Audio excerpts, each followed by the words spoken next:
Merci, Président. Monsieur le ministre des Infrastructures, recevez mes salutations ainsi que l'ensemble de vos collaborateurs. Honorables députés, bonsoir. Monsieur le ministre, votre ministère représente un défi de bonne gouvernance.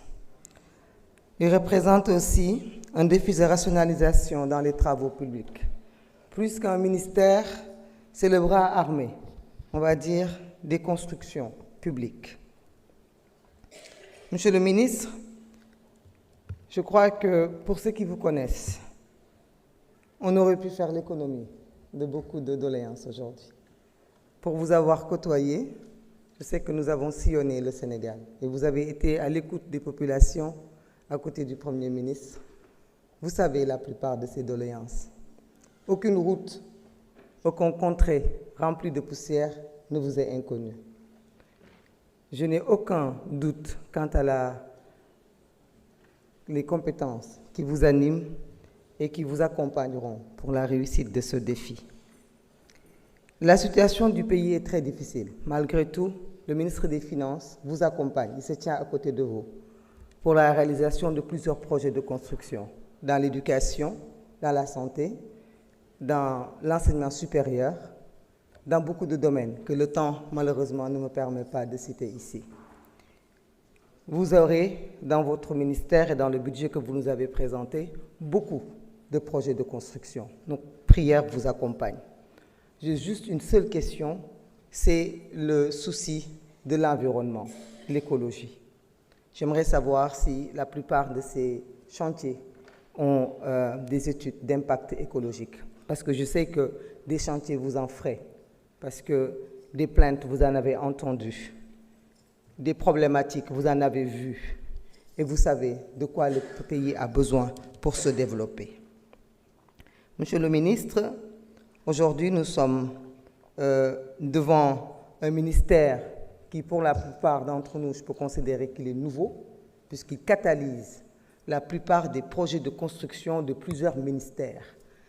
Mais je suis sûr que le seul état d'esprit de cet regroupement n'est autre que le souci de contrôler efficacement, avec la rigueur qui est la vôtre, avec la vision qui est celle du Premier ministre, de contrôler efficacement chacun des deniers jusqu'au plus petit des francs, et que ce contrôle puisse être suivi, puisse être sans interruption et puisse être centralisé. Je vous félicite pour votre nomination et je vous accompagne de mes prières pour la réussite de votre ministère. Merci. Merci, honorable. Jacqueline Sagna, vous avez la parole. Ibrahim Mbodj se prépare.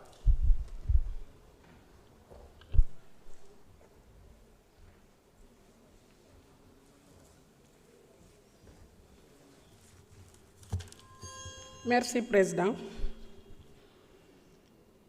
Monsieur le ministre, nuyu naa la yaa ak say collaborateurs, chers collègues, nuyu naa leen.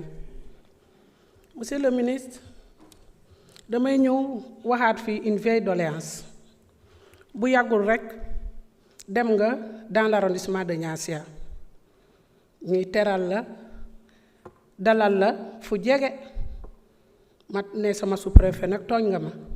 waroon nga ko yóbbu kagit fële bu ko defee lépp lu ma fiy wax mu doon weddi gis bokku ci.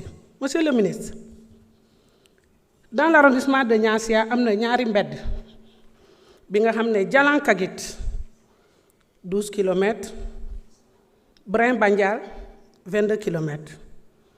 Monsieur le ministre, ñu ngi waajal Casamance agro-industrie à travers l'agropole sud.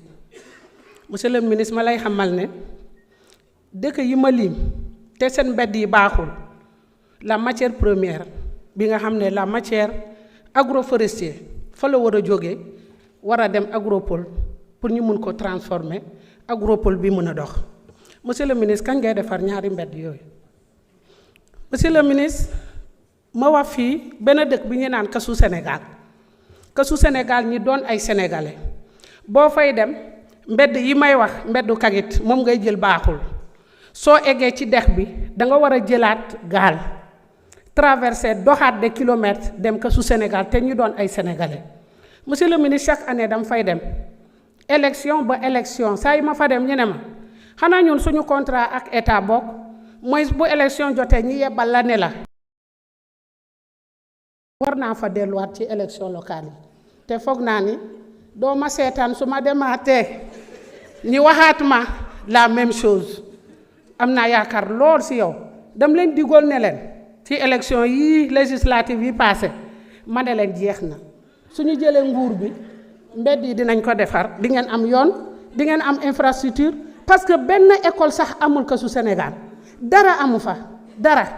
Monsieur le ministre ma la daan laaj ndax yow l'étude d'impact environnemental bu aéroport Ziguinchor ndax yow yëg nga ne dañoo rejeté kii bi ñuy le 22 du mois dernier le 22 octobre 2025 à la mairie de Ziguinchor dañoo rejeté woon présentation de son rapport est-ce que yëg nga ko ma bëggoon xam ban taxawaay nga ci war a am monsieur le ministre dañoo ne lu tax ñu rejeté ko.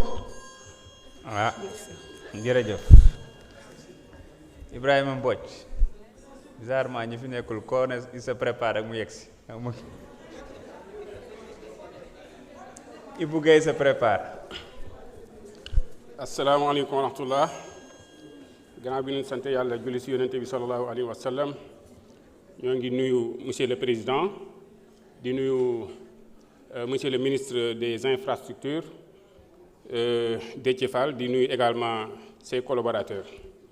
Bon, je suis du département de Dagana monsieur le ministre di leen féliciter rek si chantier yi nga xamante ni jot ngeen ko démarrer foofu notamment la boucle du riz bi nga xamante ni mi ngi war a commencer Savagne dans la commune de Diama dem ba commune de Ronk mais si biir loolu si itinéraire bi bëggoon nañ ci ngeen yokkal ñu si benn 23 kilomètres rek boo xamante ni mi ngi war a jógee Mbundoom barrage dem village de Diawar def benn bretelle bu jëm si village de Xënn ak bu Ronk Delta mais aussi mu dem ba Waasul mën a dem ba village de Ronk loolu bu ñu ko amee vraiment dina permettre ñu désenclaver benn zone boo xamante ni la plus grande union de producteurs foofu la nekk avec 6000 hectares yoo xam ne dañ koy exploiter chaque année muy génnee 36000 tonnes de riz par saison donc te aussi population bi toll ci 15000 donc loolu tey bu ñu amee 23 kilomètres yooyu vraiment dinañu permettre les pertes post-récolte yi nga xamante ni dañ ko daan am foofu vraiment dina wàññeeku te loolu mën nga ko def ci sa programme PDZAM bi mooy programme de désenclavement des zones agricoles et minières.